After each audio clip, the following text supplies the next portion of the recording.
disciple, right? That's the root word of discipline. A disciple is one who follows after another. That's the best way that I can discipline. That's the best way that I can teach, by being that role model, by being that mentor, by modeling for you a different way of behaving that you've never seen modeled in your family ever. You know, in your family, when people get mad, what do? Cuss, throw things, break things, run out, shoot, violence, right? That's all you see. So in the classroom, you're mad at me and I'm mad at you. And I have an opportunity to show you how to respond different. I don't cuss because I don't want to get fired, but I'll say something really sarcastic and I'll say, get out of my room right now. And I don't want you to come back until you know how to behave different. I just responded the same way that he always saw how to act out of anger. I gave him that same example, just a little polished up, cleaner version. So here's my opportunity. I'm going to show him something different. You don't know how to respond when you're angry. Let me teach you. Let me model it for you. Let me show you. When you're angry, I'm going to breathe. Because he can see I'm angry too. Maybe he says something like, Mr. Nongwar, you're a funny looking person. Like, what's up with you? You know, this and that. So I'm going to teach him. I can see you're frustrated right now. You don't want to talk about it outside or whatever. However, I can address it in a way that maintains his dignity and shows him when you're angry, you don't have to be violent. When you're angry, you don't have to give in to that anger and let it turn to rage. You can do something different. Is it my obligation that he responds differently? No. It's only my obligation that I respond differently, regardless of how many times that student disrespects me. If that student disrespects me all day, every day for 185 days, I'm always going to respect him, because you know why?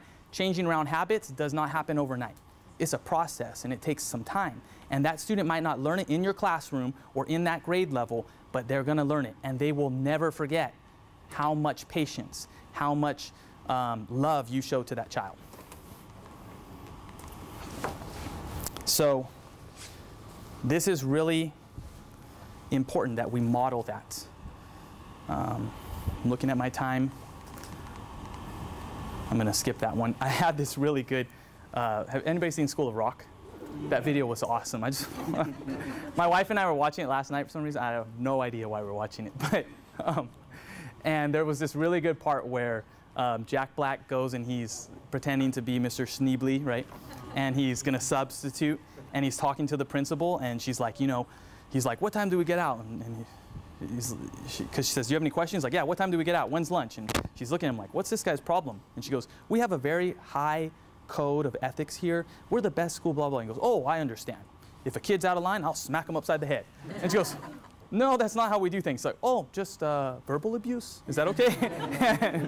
So it's funny because how much would you trust a teacher if this was your child and they said, you know, every once in a while I lose my temper and I just slap the kids a little bit, like just slap them around a little, like maybe once a year, barely, soft slap on the face, not like punching them in the eye or anything. How much would you trust that teacher? Not at all. Would you allow that teacher to teach your child? Okay, so what is worse? Physical abuse or verbal abuse? Well, oftentimes, what we remember most, right, is not that somebody hit me and I got hurt, but we remember the verbal abuse that people have done, right? When you're a little kid, somebody made fun of you in 3rd grade, and you got to know their name and everything about them. That one day was the 4th day of school in the 3rd hour of class, and they looked over at me and said blank to me, and I'll never forget that, and I'm scarred for life. That verbal abuse. You know how we remember those scars? So think about, it's so important when we're being a disciplinarian, when we're discipling the kids, that we're going to model that through our language. We have to treat them with the same dignity and respect that we would an adult. So if an adult is doing something incorrect, do I tell them, you know what you did wrong? That's so disrespectful. You disrespected him, her, the whole class. You broke this rule. Here's what you need to do from now on, and now apologize. Do we say that to an adult? We don't say it to an adult. To an adult, we'll say, what happened? What do you think you could have done different? Without being sarcastic. Most of the time when we're talking to kids, watch this. You guys are in your credential program, right? Watch how teachers talk to kids. This underlying sarcasm in everything that they say all day, every day. It's unfortunate. So what should you have done? You know, sorry. But so it's just like, what should you have done differently? How can I help you? How can I support you? What do you think would be the best way to follow up on this?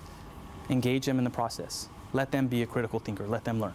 So that's the best way to do it. So talking about a lot of philosophy and all this kind of stuff, let's get down to the nitty-gritty. What's the best program? What program works better than any other program?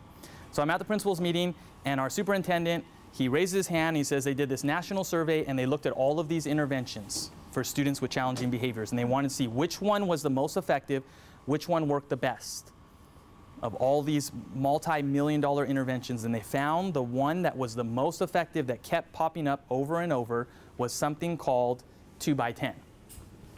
And this is really good news to us working in schools, because this doesn't cost anything. If there was a great program out there that cost something, we wouldn't be able to afford it, so then. So what is 2x10 about? Well, this guy, he taught in alternative schools and adult schools, and he did some research on challenging student behaviors, and he said, you know, I'm going to try something. I'm going to take 2 minutes a day for 10 consecutive days. I'm going to target my most challenging student, and I'm going to have a personal conversation with that student about something that is interesting to the student. So I talked to the student.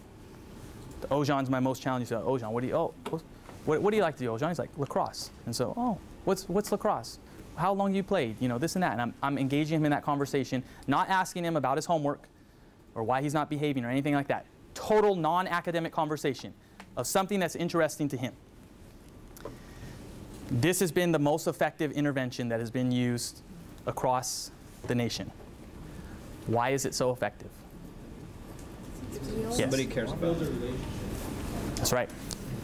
It's building a relationship.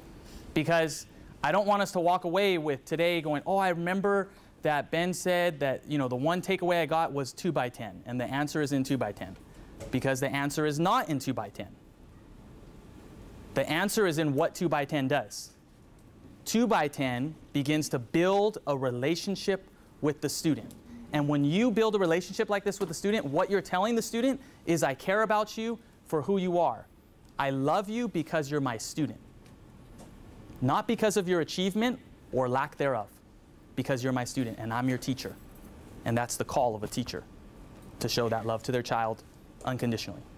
And when the child knows that they're loved and cared for genuinely by their teacher, regardless of how they perform, guess what happens? They start performing, academically and behaviorally. Because it's all about that. You guys hear that before?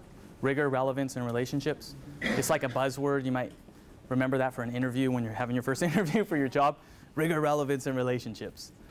That's the key, though, the relationships.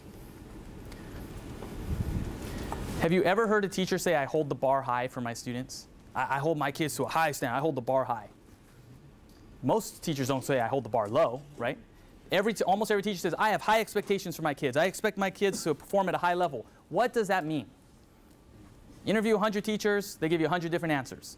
So here's the answer. Put a camera in the back of the room. See how the teacher interacts with their best student. And then you'll see what high expectations teaching is.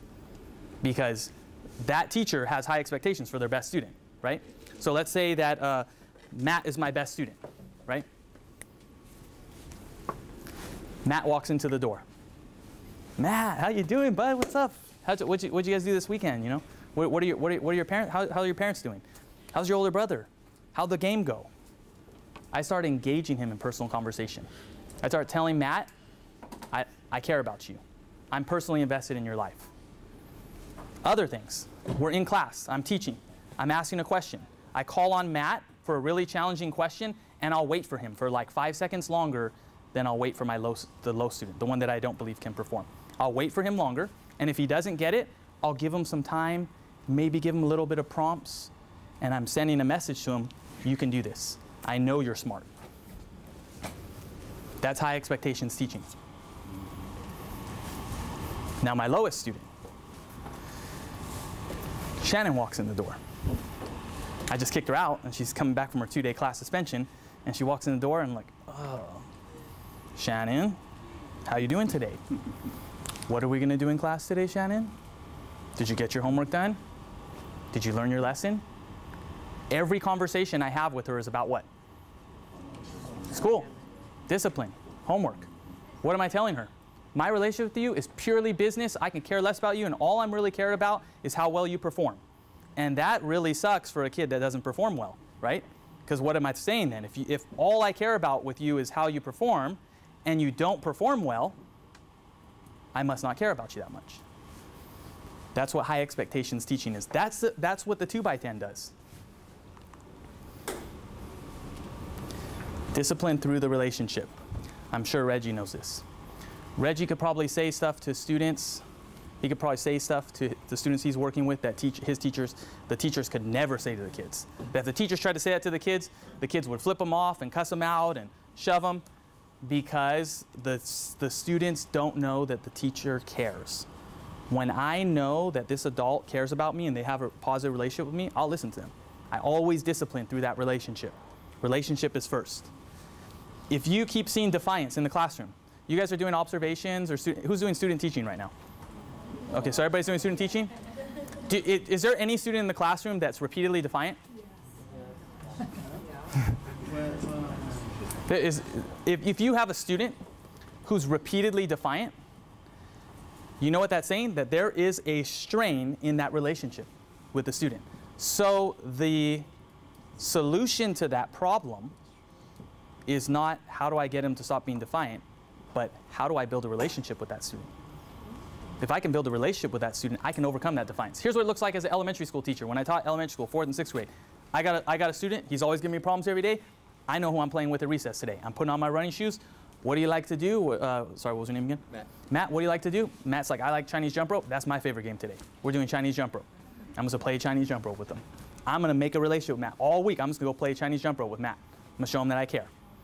And now, coming to the classroom, Matt's doing the same old thing. Not only does he feel guilty about it, because man, like Mr. Nakamura is like my best friend, he cares about me, oh my gosh, he's playing Chinese jump rope with me, but I can tell Matt, hey Matt, what's going on? I can talk to him, and he'll engage me in a genuine dialogue and tell me what really the issue is. Oh, you know, Mr. Nakamura, I'm not good at math, or you know, I'm not good at this, because I got a relationship with him.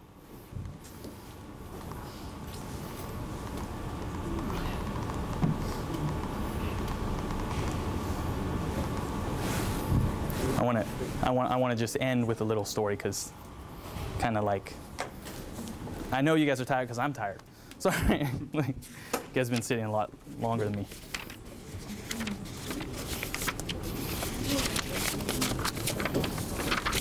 Okay, so quite a few centuries ago, Florence, Italy. There's these people, they were seen dragging this big marble block into the courtyard of this cathedral. Okay, giant, it was made in one of the famous quarries over there. And somebody was commissioned to make like this Old Testament prophet and make this beautiful statue out of this giant marble block in the courtyard of this Florence cathedral. Someone's commissioned to do it. So the sculptor starts to sketch out the legs and the bottom part, you know, the legs and the feet. And as he's doing that, before he even chisels, he notices there's a gigantic flaw right in the center of that block. And he sees that and he goes, I'm not going to waste my time on that block anymore. Because if I waste my time on it, when I get to that huge flaw, it's going to mess up my whole sculpture, and it's a lost cause. There's nothing I can do that can overcome that flaw. So it just sits there in the courtyard. Donatello sees it like 10 years later. Famous sculptor, not the Ninja Turtle. And he says, the Ninja Turtle was probably there, but he just wasn't, he was in the down low. So the Donatello sees it, and he's like, I'm not going to touch that either. That thing is beyond hope. It's a lost cause. So it's sitting in the courtyard for about 40 years. Just a you know, horrible, I mean, just this nasty, flawed block that nobody wants to touch. It's a lost cause. Gigantic piece of block, it just sits there. And one young sculptor, 26-year-old up-and-coming sculptor, says, you know what? I'm going to try to work on that. In fact, I see beyond the flaw, and I see something of beauty, I see something great, I can do something great with that. So 2 years, night and day, feverishly, he's working on it nonstop. He's doing his best, and then they have the unveiling. I think it's like January something, 1506 or something. They have the unveiling, and so it's all, you know, has the sheet or whatever over it, and all the great artists of the area come. Da Vinci and different people are there to see what this young sculptor did with this lost cause, with this flawed piece of marble that was beyond hope. What did you do with this thing? And he pulls off the sheet. Everybody gasps, and there's a huge applause, and they go, wow, that's like the greatest piece of art that I've ever seen. And it was Michelangelo's David. And still, we consider that probably one of the greatest works of art. So you got some kids in your class, some lost causes, without hope, got some serious flaws, some things that they're bringing to the table that is affecting them outside of school, the family life, all of this stuff is making it seem like it's without hope, and there is nothing you can do to help them. Can we see beyond that?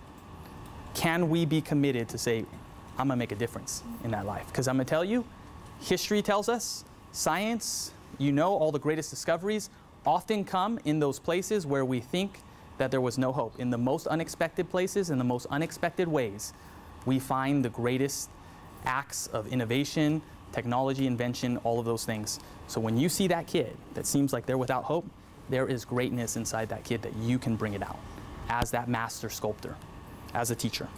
I had a great activity that I wanted to do with you guys, but I can tell you guys are burnt out. Right?